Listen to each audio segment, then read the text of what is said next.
Yo, what's up, Trey TD23 back again with another video. Going to be talking about the games, obviously, from today. So the first game I'm going to talk about is the Kings versus Clippers. Paul George didn't play. Didn't really expect much from this game. Didn't really watch it. I had it on, but I was casually watching it. Paul George didn't play. Obviously, Kawhi Leonard's not playing, but Paul George isn't playing. So they're going to kind of lack playmaking, defense, scoring. They're going to lack all that. They lost like 124 to 115 or something like that. I had it on for most of the game, and then I kind of turned it off when they were down like 20. That's all I really took from that game. Really didn't even pay attention to the game. Cavs versus the Miami Heat. No Jimmy Butler, no Bam Adebayo. Duncan Robinson is awful right now. Evan Mobley was a beast. 17 points, 11 rebounds, 4 blocks. Jared Allen, 19 points, 11 rebounds, 5 blocks. Darius Garland, 16 points, 7 assists. Kevin Love had a throwback game. He had 22 points, 6 of 8 from the 3. That's all I really got to say. The Cavs dominated the Miami Heat. The Rocket, this is just games that are fresh off my memory because these are games that I literally just rewatched type thing. Besides the Kings Clippers, because that just ended. Rockets beat the Thunder for, I think this is the Rockets' 4-game win streak. It was pretty much Shea versus Jayshawn Tate. That's pretty much what it was. Kevin Porter Jr., don't remember what happened to him, to be honest. It was a while ago. But Mavs versus the New Orleans Pelicans. Luka Porzingis did their thing. Tim Hardaway Jr. came off the bench, gave them about 16. Luka had like 28 points, 14 assists. Porzingis had a 20-10 game. And Brandon Ingram had a 40-piece, I think he had. I think he had about 40 points. So, and obviously the Mavericks beat the Pelicans. But I'd say one of the better games of the night was the Magic versus the Nuggets. Aaron Gordon had 17 points, 8 rebounds, 3 assists. Went 7 of 12 from the field, I believe. Jokic, 18 points, 15 rebounds, 7 assists, 7 of 19. Didn't hit a 3. Monty Morris, 22 points, 10 of 15. They really went to him down the stretch. It was a lot of Monty Morris going, like, it wasn't, like, towards the end of the game, it was Will Barton. Will Barton shot the 3 and missed it. But Monty Morris was the one that was getting the ball, catching and shooting from the mid-range from the 3. He was hitting some of them, but he wasn't hitting them all. Will Barton went 5 of 13, 14 points, blah, blah, blah. Cole Anthony's the real deal. He's only about 6 foot, maybe 6'1", 6'2", but he can score the basketball. He was getting to his spots. He got into the mid-range. He hit a couple threes. He got to his spots during this game, and he delivered. Wendell Carter had a good game. Franz Wagner hit a big 3. Terrence Ross was Terrence Ross. He only had about 10 points, but Terrence Ross is Terrence Ross. Franz Wagner had a really good game. 15 points, 3 rebounds, 5 assists, 3 steals, 1 block, 6 of 9 from the field. He had a really big 3 to pretty much put them over. So that was really one of the better games that I watched. The best game of the night, I'd say, is the Bucks versus the Hornets. Drew Holiday had about 11 points. Didn't really look to score. He was more defending LaMelo, but that didn't really work. Chris Middleton had 21 points. He struggled 6 of 18 from the field, but he had a clutch 3. Giannis, 40 points, 12 rebounds, 9 assists, 15 to 24 from the field, and hit the game-winning shot, layup, whatever you want to call it. DeMarcus Cousins got signed, and he played well. 7 points, 4 rebounds, 1 assist, I think 1 steal, 3 of 5 from the field. Was DeMarcus Cousins right now. LaMelo Ball had 36 points, 9 assists, 3 steals, 12 of 22 from the field. LaMelo Ball was amazing. Hit that clutch 3 to tie the game, and then Giannis put it away with that layup with like 2 seconds to go. Miles Bridges almost hit the shot to win the game from half court, but Giannis put the game away. LaMelo Ball was unstoppable. Miles Bridges, 22 points, 9 rebounds. Miles Bridges has kind of slowed down a little bit from his 25 to 30 points per game that he was putting up. Kelly Oubre had a good game, 25 points. Terry Rozier kind of struggled. Gordon Hayward was all-around good player. But that was really entertaining game. The Bucks started off really slow, but Giannis took over in that second quarter. Had I don't even know how many. He had like 14, 15, maybe even 16 points in that second quarter. Third quarter, they kind of started going up a little bit. Then they kind of built a little lead. Then it kind of went downwards with the Hornets making another comeback. But then Milwaukee put it away. Chris Middleton hitting a three. Then LaMelo hitting that three. Then Giannis putting that layup up to win the game. It was a really good game. I like the DeMarcus Cousins pickup. It's just a backup center that can hit some shots, that can occasionally have a good game. When Brook Lopez comes back, him and Portis can still run the 4-5. I think Portis is going to run the 4 off the bench. And DeMarcus Cousins can still get some minutes even when Brook Lopez comes back. Them signing DeMarcus Cousins can really say that Brook Lopez is going to be out for longer than he actually is. So DeMarcus Cousins is going to be someone that I'm going to be looking at more because he's going to be playing with a championship contender in the Milwaukee Bucks. And he's going to get a decent... I don't know how many minutes he got, but he played more than I thought he was going to play. I thought he was going to play...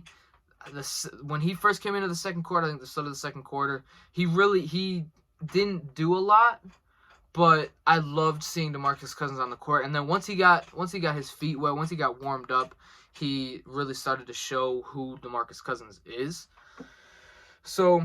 I like the DeMarcus Cousins pickup. I'm happy he got picked up again. Grayson Allen had a good game. Had 16 points, 7 rebounds. Hit 3 of 5 from 3 of 5 from the 3. That was a really good game. That was the game of the night. And I want to talk about the Celtics versus the 76ers game. Tatum really struggled from the field. So did Jaylen Brown. Embiid struggled even more than them. And they were still in this game, which is very surprising. Seth Curry had a good game. Maxey didn't have a really good game. Tobias Harris had an awful game. Milton had a decent game. Georges Niang didn't really have a good game. Furkan Korkmaz, I don't think, played. Tatum, 26-16. Jaylen Brown only had 9 points. Horford had 10 points, but he had like 5 blocks. Schroeder had a clutch bucket. But that last play with the 6 seconds was awful. Tobias Harris, once he catches the ball, turn back towards Embiid, pass Embiid the ball, and he's going to do something. And I like how Embiid in the clutch, even when he is 3 of 17 from the field, he was still demanding double teams because the Celtics and everyone knows that no matter what, if he can get what am I trying to say? In the clutch, he can still hit a bucket at any time, no matter how cold he is. In the clutch, Embiid can still always come through. That's what I was trying to say. I'm sorry I kind of started a little bit. I was trying to figure out what I was trying to say. But Embiid, even in the clutch, he was forcing double teams. But that last 6-7 seconds was awful by the 76ers. Good defense by the Celtics, but terrible offense by the 76ers. I saw so many different ways they could have went with that. Tobias Harris catches the ball, turn around, pass it to Embiid. Embiid has a post up. They probably double team him. He can kick it out. He still had like 3 seconds to dish it out to someone, dribble once, twice, back him down, nothing. They double team him, throw it out to a player. And even as soon as Seth Curry cut to the corner, they could have passed it to him. Someone could have ran down, set him a screen. He could have just hit like right in between the corner and the wing, could have just pulled up that 3, or he could have tried to draw the foul, or get a screen, drive, throw it to Embiid. There were so many different situations they could have done with that, but threw it to Tobias Harris, and Tobias Harris did not do anything with it. So, that's my take on the 76ers Celtics game. The Celtics obviously won with me talking about 76ers awful last possession. But the 76ers, even with Embiid struggling, they really showed that they can compete without Embiid actually being Embiid. So that is that. I think I just skipped some. I skipped some stuff. Wizards beat the Minnesota Timberwolves. D'Angelo Russell really struggled, just like Embiid. He really struggled, but he was still forcing double teams. He was still getting the shots because D'Angelo Russell has ice in his veins and he can hit shots anytime. He only had 10 points. He had 9 assists, so he was dishing it. 3 of 18, 1 of 12 from the 3. I wish he wouldn't take as many threes as he did because I think that's really what killed them. Him just isoing, pulling up the 3, missing them, blah, blah, blah. Really struggled tonight. Towns went down with I don't even know what it was. He went up for a dunk. He made the dunk, fell. It looked like he landed on his tailbone or his lower back, so I'm hoping it's nothing too serious. I love watching Karl-Anthony Towns, and Karl-Anthony Towns and the Timberwolves are actually winning games. Well, besides this game, but they're winning games before tonight. But Karl-Anthony Towns had a good game. He had 34 points. He had 10 rebounds, 11 of 25 from the field. He was really effective. Anthony Edwards. I love Anthony Edwards because it don't matter what the situation is, he's going to take the shot. Besides when D'Angelo Russell was shooting all those shots, like Anthony Edwards doesn't matter. It don't matter if he makes it or he misses it. He's still gonna take the shot, and he's very athletic and he can get to the basket almost anytime he wants. He just needs to finish some of them.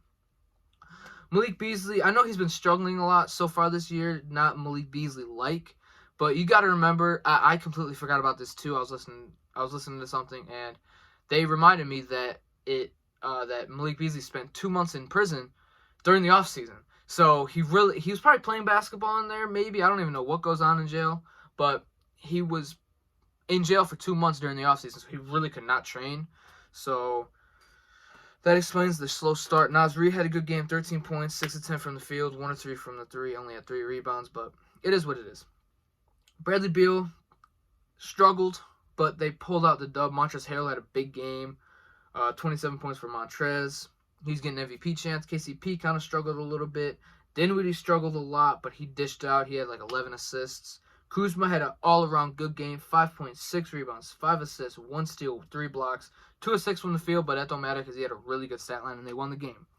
Daniel Gafford, 18 points, 10 rebounds, 3 assists, or that's 3 blocks. I didn't put the actual stat, but I know it's 3 steals or 3 blocks or 3 assists.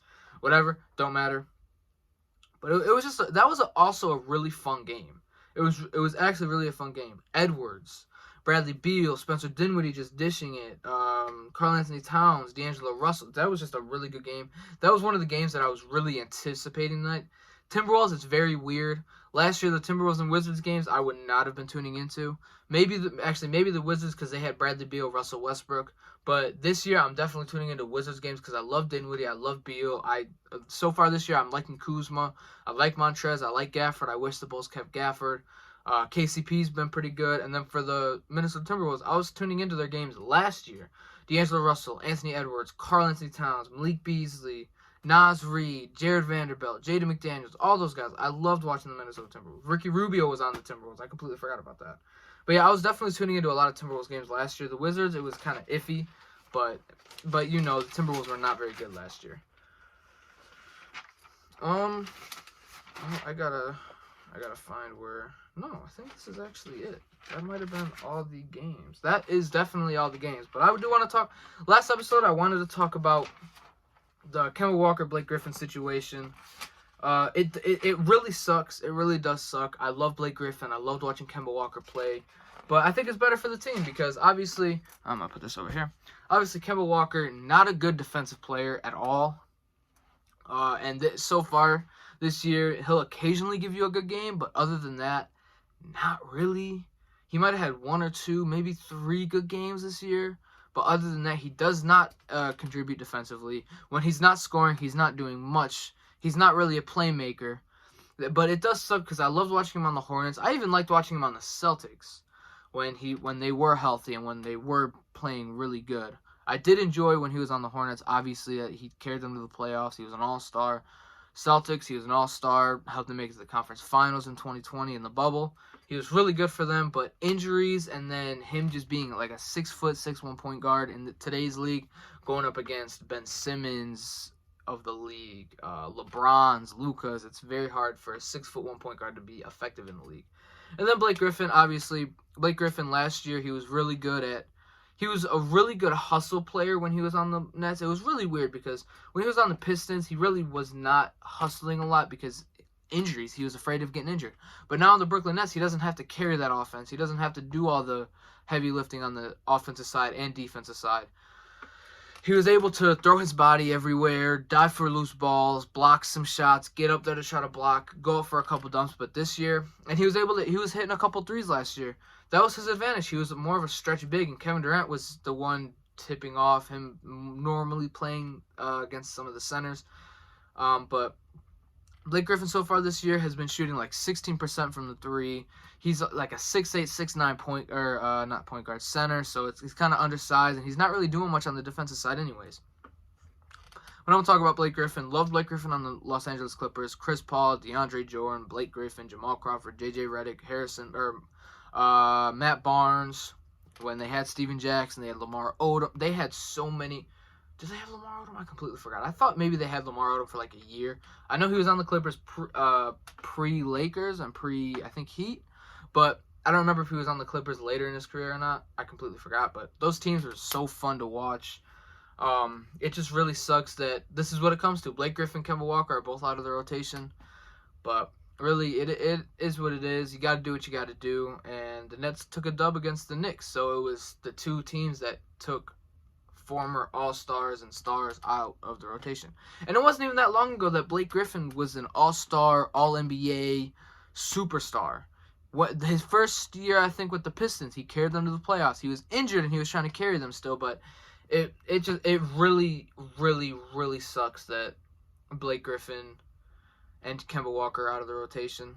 I hope somehow the Knicks can get John Wall on the team. I know they have nothing they can give, to be honest, but 3-team trade, even though unless the Rockets buy John Wall out, there's almost no way the Knicks can get John Wall. But if there is a way to get John Wall on that team, that's a perfect match. But like I said in the last video, I don't know if that's a perfect match either. Does Tom Thibodeau love defensive players? Yes. Is John Wall a playmaking scorer? Yes. But John Wall has an injury history as well as Kemba, so it's hard. Like, Tom Thibodeau loves playing his good players hella minutes. But with John Wall, he can't really play the minutes that he used to. He's not the All-NBA player anymore. I wish he can get back to it, but I don't think he can.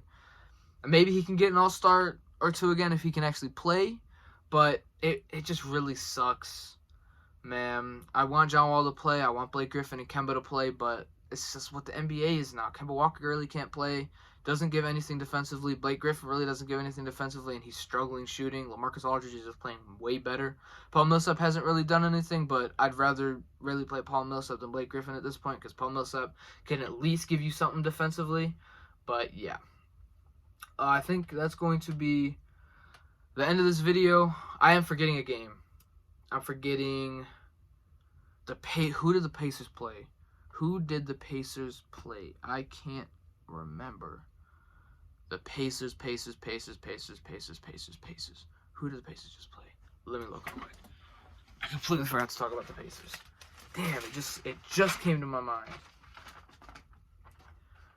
Hawks and Pacers. I completely forgot to talk about the Hawks and Pacers. I'm sorry, Hawks and Pacers fans.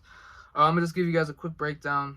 Trae Young, 33 points, 8 rebounds, 10 assists. Struggle from the field a little bit, but he's a high-volume shooter, so he's going to struggle. Kevin Huerter had a really good shooting night.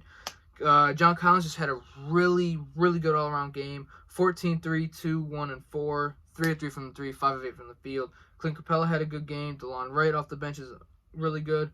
Sabonis, Brogdon, Turner, they all had good games. Obviously, the Hawks took the dub, but the Hawks, at this point, the Hawks are just better than the Pacers. The Pacers will come out, and they will blow a team out, but the Hawks are just a better team at this point. So, yeah, I'm sorry. I forgot to talk about the Hawks and Pacers.